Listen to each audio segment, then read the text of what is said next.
ஒரு தம்பதி குழந்தைக்காக எப்போ ஒரு மருத்துவரை அணுகலாம் அப்படிங்கறத பத்தி தான் நம்ம இன்னைக்கு பார்க்க போறோம்.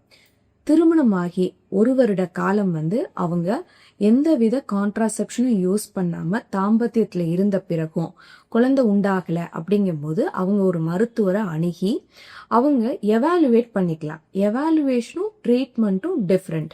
எவாலுவேஷன் அப்படிங்கிறது இப்போ கணவனுக்கோ மனைவிக்கோ யாருக்காவது ஏதாவது ஒரு பிரச்சனை இருக்கா அப்படின்னு கண்டறியறது தான் எவாலுவேஷன். ஸோ ட்ரீட்மெண்ட்டுங்கிறது அந்த ப்ராப்ளத்தோட சிவியாரிட்டியை பொறுத்து தான் ட்ரீட்மெண்ட். ஸோ நீங்க 1 இயர் ட்ரை பண்ணதுக்கு அப்புறம் பயப்படாம எவாலுவேஷனுக்கு போங்க. எவாலுவேஷன்ல 2 பேருக்கும் நார்மலா இருக்குன்னா நீங்க உங்க டைமை எடுத்துக்கலாம். உடனே ட்ரீட்மெண்ட் போகணும்னு கட்டாயம் கிடையாது.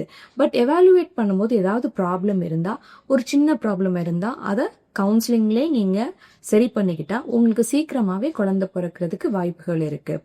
இதுவே அந்த பெண்ணோட வயது 35 இயர்ஸ் தாண்டுது அப்படின்னு சொன்னா 1 இயர் வெயிட் பண்ணணும்னு அவசியம் கிடையாது. ஒரு 6 மந்த்ஸ் பீரியட் ட்ரை பண்ணதுக்கு அப்புறமே நீங்க ட்ரீட்மெண்ட்டுக்கோ எவாலுவேஷனுக்கோ போகலாம்.